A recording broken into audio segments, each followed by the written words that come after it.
안녕하십니까. 김승현 목사입니다. 오늘 드디어 이제 사무엘상 3장을 이제 여러분과 함께 나누게 되어서 정말 기쁩니다. 제가 굉장히 고대했고 또 기대를 많이 했던 부분이 바로 사무엘상 3장입니다. 전반부에서 나오는 가장 의미 있는 부분이라고 저는 생각을 하는 것입니다. 이제 드디어 이제 진짜 사무엘이 나오거든요. 얼마나 사무엘을 보고 싶었는지 모릅니다. 그동안 1장, 2장은 사무엘상 전체의 서론과 같은 그런 부분이었다라고 저는 생각을 하고요. 이제 3장이 진짜 본론이 시작되는, 진짜 만나보고 싶었던, 진짜 그리워했던 사무엘을 이제 우리가 여기서 이제 보게 되는 것입니다. 특별히 이제 사무엘상 3장을 이제 생각을 해보면 저는 그런 생각을 합니다. 완전히 여기에 그 영적인 교훈이 무수히 많이 담겨 있는 영적 퍼레이드와 같은 것이다. 또 굉장히 영적인 교훈들이 많이 있는 그런 축제와 같은, 우리 설교자들에게는 막 축제와 같은, 잔치와 같은, 가나의 혼인잔치와 같이 영적 혼인잔치와 같은, 영적 잔치와 같은, 영적 가나의 잔치와 같은 그런 부분이 바로 이제 사무엘상 3장이다. 그렇게 생각을 합니다. 여기 뭐 다 좋습니다. 첫 번째로 우리가 생각할 건 뭐냐면, 이제 자다가 깨다가 하다가 이제 하나님께서 이제 세 번씩 부르시고 마지막 이제 네 번째 하나님의 음성이 들려오는 요 부분을 생각하면서 주일학교 선생님들이 이제 동화와 같이 그렇게 이야기를 하시는데요. 어떤 분은 뭐 그거는 절대 안 된다 이렇게 아주 비관적으로 그렇게 정리를 하시는데, 저는 이제 뭐 그럴 생각은 없습니다. 그것도 참 좋습니다. 뭐 어린아이들에게는 눈높이로 맞춰서 동화와 같이 그렇게 설명을 해야 되니까요. 자고 있는데 사무엘아 이렇게 부르시니까 엘리한테 찾아가잖아요. 나 안 불렀다, 가서 자라. 그렇게 또 자고 있는데 이게 자다게 깨다가 이제 그러잖아요. 또 사무엘아 부르시니까 또 엘리의 대제사장한테 가니까 나 안 불렀다, 또 가서 자라. 뭐 그렇게 하다가 이제 세 번째까지 그렇게 하다가 마지막 이제 네 번째 되기 전에 하나님의 음성이라고 이제 엘리가 얘기를 해주면서 그때는 주의 종이 여기 있습니다, 듣겠나이다, 뭐 이렇게 하라면 이제 그런 동화와 같은, 또 어떤 부분은 이거를 뭐 자다 깨다 그랬다고 지금은 잘 때가 아니라 깰 때이다, 지금은 자다 깰 때이다, 지금은 깨어 있을 때다, 뭐 이렇게 또 영적 교훈을 찾는데요. 그거는 좋지 않습니다. 그거는 완전히 빗나간, 관역에서 빗나간 그런 해석이기 때문에 그런 거는 안 되거든요. 그러나 이제 뭐 동화와 같이 이야기하면서 이야기식으로 아이들한테 이렇게 하나님 말씀 안에서 잘 자라가는 그런 이야기를 하는 건 참 좋은 거라고 생각됩니다. 첫 번째로 우리가 여기서 이야기하는 것은 뭐냐면, 사무엘이 이제 세미한 하나님의 음성을 듣습니다. 정확히 말씀드리면 성령님의 음성이거든요. 굉장히 따뜻하고 참 힘도 없고 무능하고 어린아이와 같은 그런 사무엘이지만 제사장 견습생이기도 하고요. 당시에 그 수련생, 그러니까 굉장히 약자죠, 약자. 영적 약자죠. 그런 아무것도 없는 그런 약자임에도 불구하고 하나님께서 사무엘에게 세미한 음성을 들려주십니다. 당시의 권력자는 누구였습니까? 엘리죠, 엘리. 엘리가 원래는 하나님의 음성을 듣고 이스라엘 백성들에게, 그 당시에는 뭐 엄청 타락한 이스라엘 백성들이니까 죄악을 막 선포하고 회개를 촉구하고 그렇게 하나님의 세미한 음성을 그 당시에 권력가였던 엘리가 들어야 되는데, 권력자였던 엘리는 듣지 못하고 그냥 순수하고 뭐 아무것도 없는 미천한 자 사무엘, 어린 사무엘, 견습생, 수련생, 그 수련생이지만은 하나님께서 세미한 음성을 들려주셨다는 거죠. 외모를 취하지 아니하시는 중심을 보시는 하나님께서 세미한 음성을 사무엘에게 들려주셨다는 것이죠. 그러므로 누가 어떤 위치에 있는가, 어떤 직분자인가, 교회에서 어떤 강력한 역할을 수행하는가, 교회의 직분이 어떻게 되는가, 사회에서 어떤 일을, 어떤 역할을 하고 어떤 직분을 감당하느냐, 어떤 일을 하느냐, 그게 중요한 게 아니라 하나님의 백성들은 제일 중요한 게 뭐냐면 하나님의 음성을 들어야 한다는 것이죠. 세미한 하나님의 음성을 들어야 이 척박한 광야와 같은 거친 세상에서 하나님의 백성답게 쓰러지지 않고, 중요한 것은 넘어지지 않고 힘있게 살아갈 수 있다. 살아낼 수 있다. 세미한 음성을 들으십시오. 하나님의 음성을 들으십시오. 미천한 자, 가난한 자, 힘없고 능력이 없어도 그건 중요하지 않습니다. 하나님의 음성을 들을 수 있느냐, 하나님의 음성이 들려오느냐, 들려오지 않느냐, 당신의 삶 속에서 세미한 음성을 들으면, 하나님의 음성을 들으면 살 수 있는 것이고, 그렇지 못하면 살 수가 없다. 이거는 이제 이렇게 간단하게 이렇게 정리를 하고 넘어갈 수 있는 교훈이고요. 그래서 제가 영적인 그 교훈의 퍼레이드다 이렇게 말씀드리는 겁니다. 이런 교훈도 있고요.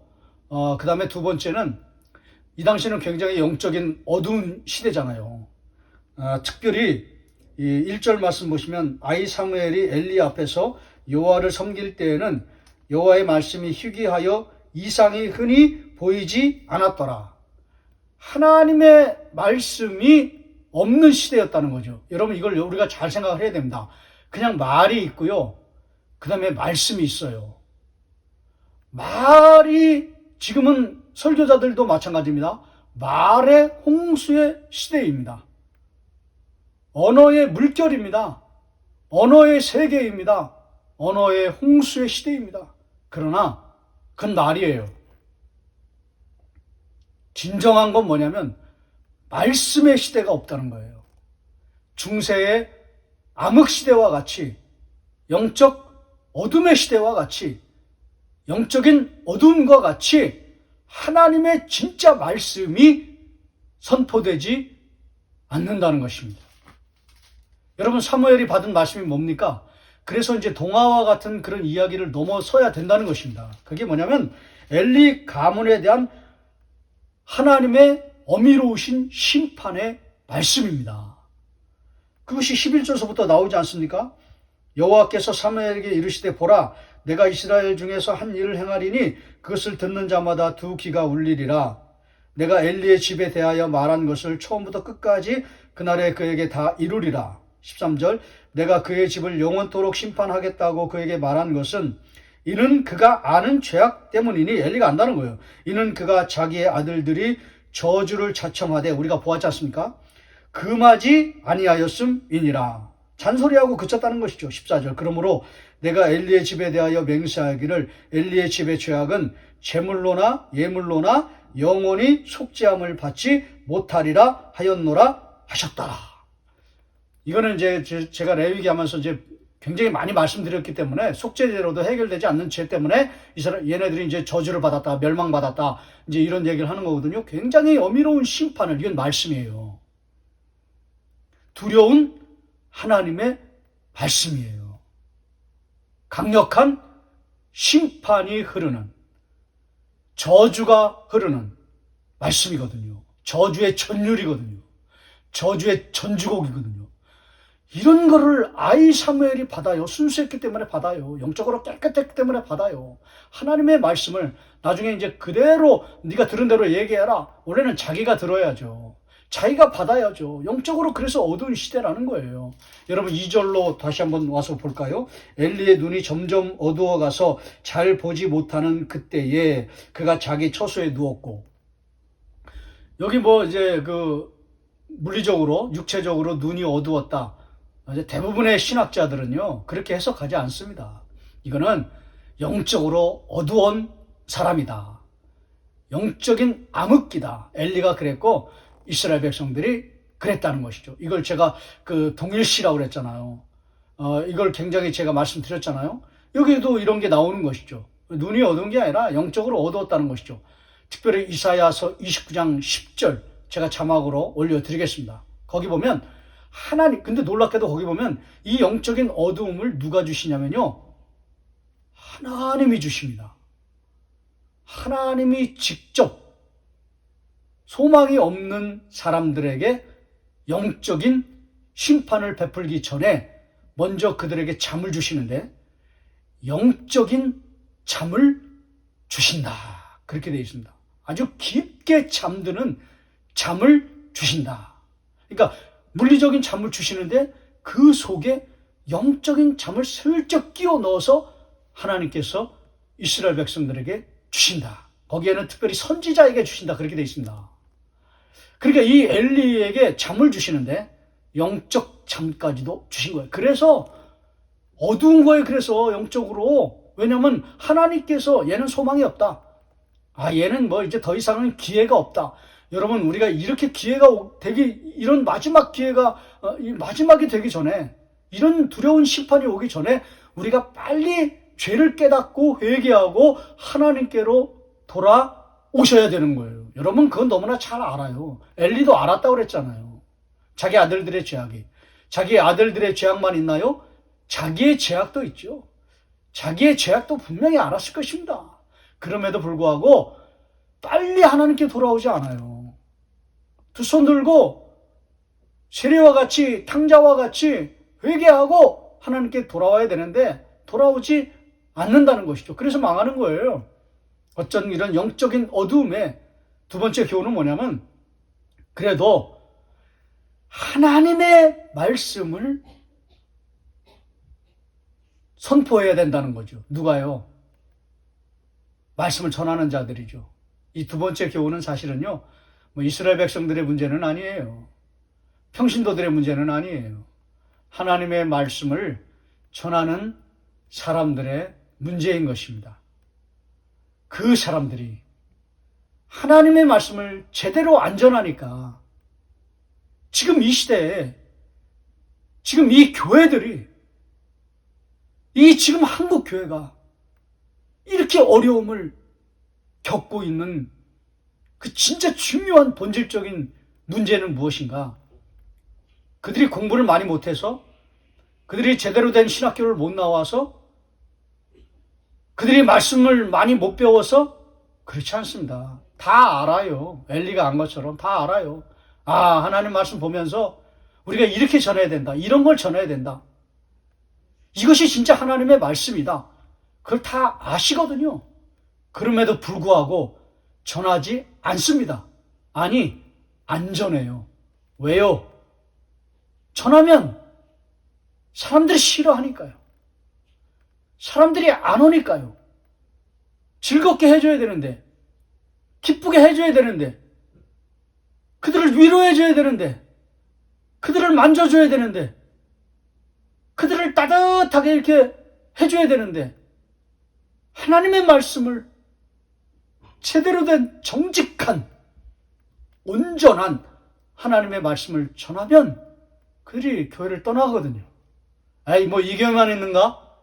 이 교회는 말씀이 너무 심각해. 너무 우리의 기호에 맞지 않아. 우리의 입맛에 맞지 않아. 그리고 떠나거든요. 이 교회만 있나? 다른 교회 많지 뭐. 그러면서. 교회가 여기뿐인가? 그리고 가버리거든요. 그러니까 안전하는 거예요. 그래서 오늘날 한국교회가 이 모양, 이 꼴이, 저 모양, 저 꼴이 되어 버린 것입니다. 엘리와 같은 말은 넘쳐납니다. 엘리가 그렇게 말하거든요. 사무엘이 엘리한테 찾아가니까 내가 여기 있나 나는 부르지 아니하였으니 다시 누리게 다 말이에요. 나는 부르지 않았다. 난 모른다. 나는 안 불렀다. 가서 자라. 이게 말이죠, 말. 말씀이 아니죠. 말씀은 사무엘이죠, 사무엘. 어리지만, 견습쟁이지만, 아무것도 모르지만, 하나님의 말씀이 부어진 거죠. 또 그 말씀을 전하는 거죠. 그래서 나중에 하나님의 백성들이 사무엘의 말을 듣고 이제 회개하고 돌아오기 시작합니다. 이제 그것이 이제 3장 후반부에 나오는데, 그건 이제 다음 시간에 제가 이제 잠깐 나누고 넘어가겠습니다. 여러분, 허봉랑 선교사님도 그 처녀 때, 그 학생 때, 뭐 아무것도 모를 때 성령의 능력도 모르고 성신, 그 성령의 역사, 성령의 기름 부으심 이런 것도 모르고 근데 장로님들이 이제 기도하시면서 전지전능하신 그러니까는 주일학교 반사를 했는데 아무것도 모르고 이제 반사를 했는데 아이가 물어본 거잖아요. 선생님 전지가 무슨 뜻이에요? 그냥 뭐 모르니까 대답을 못하던 있다가 그냥 갑자기 그거는 하나님의 눈이 후라시하고 같은 거야 뭐 이렇게 그러니까 이제 그거를 아이가 얘기하니까 그 할머니가 그 권사님이셨는데 그걸 듣고 김 선생, 허 선생 똑바로 하라오, 똑바로 가르치라오 그랬대잖아요. 아무것도 모르고 이제 부흥에 막 갔는데 거기서 막 성령의 역사가 어린 사무엘이죠. 막 순수하니까 그냥 강력하게 부어진 거죠. 그래서 성령을 받으라. 사도행전 막 아무것도 모르고 말씀을 전해도요. 어린 이 사무엘과 같이 능력이 나타나는 것이죠. 왜요? 하나님의 말씀이 들어있기 때문에. 하나님의 마음이 들어있기 때문에. 하나님의 심정이 들어있기 때문에. 하나님의 말씀. 뭐 어떤 분들은 그건 이제 레마라고 그러는데 저는 그렇게까지는 하고 싶지는 않습니다. 그냥 하나님의 말씀이라고 하는 게 좋습니다. 뭐 레마 뭐 내게 뭐 들려오는 그런 강력한 레마 뭐 그런 건 모르겠어요. 그냥 하나님의 말씀이죠. 그 하나님의 말씀이기 때문에 능력이 나타나는 것이죠. 말씀이 내게 힘이라 그랬잖아요. 하나님의 말씀이 내게 힘이라 그랬잖아요. 지난번에도 금요 찬양하는데도 그런 찬양도 있었던 말씀 앞에서 내 심령이 막 부들부들 떱니다. 그런 거죠. 그런 하나님의 말씀을, 메시지를 강력하게 선포해야 되는 거죠. 엘리 앞에서 견습생이 사무엘이 하나님의 말씀을 강력하게 선포하면서 그래서 이 말씀이 선포될 때 막 부들부들 떠는 역사가 나타나야 되는 것입니다. 하나님의 말씀의 두려움을 막 그냥 경험하고 막 그 임재 속에 들어가가지고 막 회개하고 막 거침없이 죄를 토설하고 자복하는 그런 역사가 일어나야 되는 것입니다. 오늘 이 설교를 들으면서도 저의 기대와 저의 소망은 그냥 따뜻한 말씀, 그냥 유머 잠깐 얘기하고 그냥 우스갯소리하고 넘어가는 것이 아니라 하나님의 말씀을 통하여서 여러분의 심령이 쪼개지고 여러분의 심령이 깨어져서 정말 말씀 앞에서 부들부들 떠는 그런 영적 놀라운 은혜의 경험이, 경이로운 경험이 여러분 가운데 풍성하게 일어나기를 소망합니다. 그런 역사가 일어났으면 참 좋겠습니다. 자, 이제 마지막으로 세 번째는 법궤 앞에서 3절 말씀. 저는 사실은 1절이 굉장히 중요하다고 생각을 했거든요. 아이 사무엘이 엘리 앞에서 여호와를 섬길 때에는 여호와의 말씀이 희귀하여 이상이 흔히 보이지 않았더라. 어두운 시대였구나. 완전히 중세 암흑기와 같은 그런 시대였구나. 하나님의 말씀이 없는 시대였구나. 그러나 아이 사무엘이 하나님의 말씀을 받았구나. 하나님의 말씀을 받고 하나님의 말씀을 전하는 게 얼마나 중요한지 모른다. 나도 이와 같은 삶을 살아야 되겠다. 이제 그런 생각을 했거든요. 그런데 3절 말씀을 보다가요. 이게 더 중요한 게 여기 있더라고요. 여기 보시면 이렇게 되어 있습니다. 하나님의 등불은 아직 꺼지지 아니하였으며. 이거는 이제 아침 저녁으로 예배를 드릴 때 이건 이제 성소에 들어가서 불 꺼뜨리지 말아라 이제 그런 거거든요. 이건 레위기에 나오는 그런 거하고 똑같아요. 꺼지지 않은 거예요. 그러니까 초저녁은 지났고 이제 아침이 오기 전의 시간. 신학자들은 그렇게 다 해석을 하거든요. 다 좋은 해석이에요. 그런 시간이었던 것 같아요. 근데 놀라운 일이 일어납니다. 아직 꺼지지 아니었으며 또 이걸 보고 또 영적으로 하나님의 불이 꺼지지 않았기 때문에 아직은 소망이 있다. 저는 그렇게 보지는 않습니다. 소망이 없어요. 완전히 어두운 시대예요. 하나님의 말씀을 듣고 두려우신 말씀을 듣고 회개하지 않는 이상은 소망은 없어요. 근데 아직 등불이 안 꺼졌다. 그래서 우리도 아직 소망은 있다. 아직 희망은 있다. 또 이렇게 풀어가시는 분들도 계시는데 그건 잘 모르겠습니다. 어쨌든 저는 소망이 없다고 생각합니다. 저의 견해는 완전히 다릅니다. 사무엘은 하나님의 궤에 있는 법궤죠. 여호와의 전 안에 누웠더니 지성소예요. 하나님의 임재예요. 법궤예요, 법궤. 법궤에 누웠다는 거죠. 엘리는 어디에 누웠습니까? 자기 처소에 누웠죠. 그러나 사무엘은 법궤에 누웠다는 거죠. 법궤에 누웠기 때문에 여기서 강력한 진짜 하나님의 말씀을 받을 수가 있었던 것입니다. 어디가 사무엘이 어디에서 있기 때문에 뭐 자다 깨다 했기 때문에 그게 아니라요. 법궤에 누워 있었기 때문에 하나님의 말씀이 임한 것입니다. 그리고 진짜 하나님의 메시지를, 하나님의 말씀을 받게 된 것입니다. 마치 목동 다윗과 같이. 목동의 법궤는 어디였냐면 집이 아니었어요. 집에서는 늘 핍박을 당하고 참 고난을 당하고 막 능력 있고 힘 있고 뭐 장성한 형들의 그냥 그 등살에 눌려가지고 허드렛 일이나 하고 아무것도 하지 못하고 그냥 들판으로 쫓겨나다시피 해서 그냥 피난처죠. 피난처. 나의 피난처 예수 똑같은 거예요. 그냥 들판이에요. 들판. 거기서 피리를 불면서 노래를 부르면서 거기서 시가 나왔어요. 거기서 주옥 같은 찬송이 나왔어요.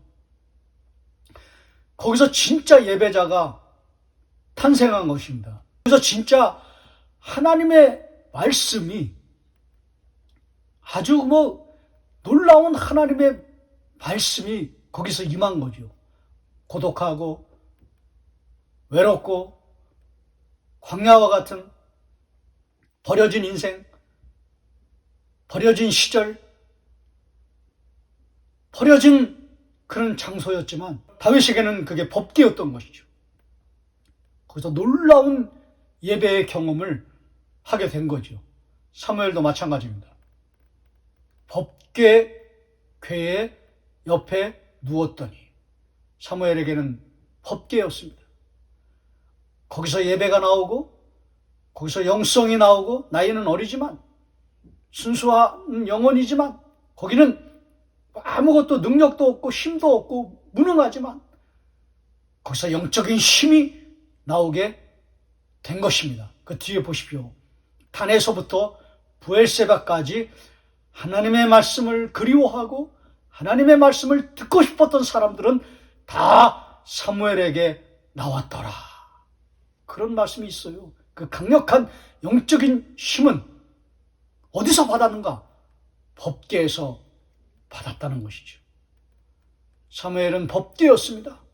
이제 마지막 적용을 하겠습니다. 여러분의 법궤는 어디입니까? 또 무엇입니까? 저는 딱 두 가지거든요. 첫 번째는 저는 금요 기도회입니다. 제가 늘 여러분에게 말씀드렸잖아요. 저도 이 말씀을 가지고 막 돌아본다고요. 이 말씀을 설교만 하는 게 아니라 설교한 말씀을 가지고 제대로 하고 있는가 저도 봐야죠. 말씀만 전하고 그렇게 안 살면 저한테 오는 그 강력한 심판이잖아요. 두려운 심판이잖아요. 그러니까 저도 그 말씀을 막 돌아보면서 못 살 때는 막 가슴을 치면서 금요 기도회 때 나는 왜 이렇게 못 살까? 말씀만 전하고 또 이렇게 살지를 못할까? 왜 이렇게 안 될까? 막 자책하기도 하고 막 회개하기도 하고 통회하기도 하고 그러면 또 다시 살아갈 수 있는 힘을 주시고 저는 금요 기도회가 저에게는 법궤예요. 또 최근에는 사랑부 예배입니다. 거기서 예배를 들으면 그렇게 눈물이 나요. 영혼을 사랑하는 마음이 나오고 하나님의 백성들을 사랑하는 마음이 나오고 중보기도의 힘이 나오고 그 사랑부에 그 육체적으로 연약한 그 장애 학생들 몇 명을 놓고 막 눈물로 기도하는 저는 그게 법궤거든요. 여러분에게 질문합니다. 여러분의 법궤는 과연 어디입니까? 아니, 법궤가 있기는 있으십니까? 없으면 큰 문제입니다.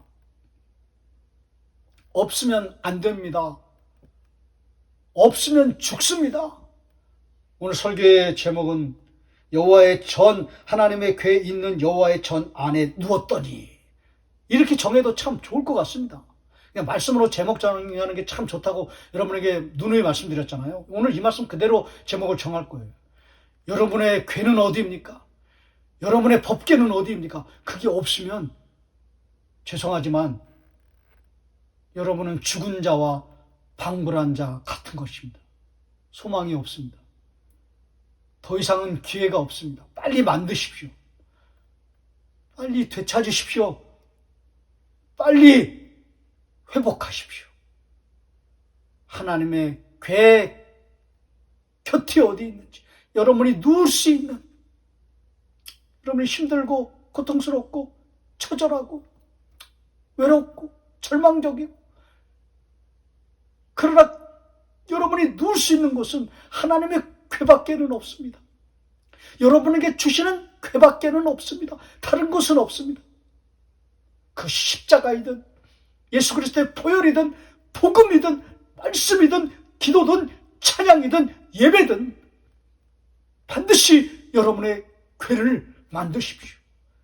그리고 거기에 누우십시오. 거기에서 강력한 힘이 나오는 것입니다. 이와 같은 놀라운 사무엘의 축복을 받으시고 여러분이 사무엘이 되시기를 소망합니다. 여러분의 사무엘의 시대가 열려지기를 축복합니다. 이런 놀라운 은혜를 받으시는 저와 여러분 되시기를 주의 이름으로 축원합니다.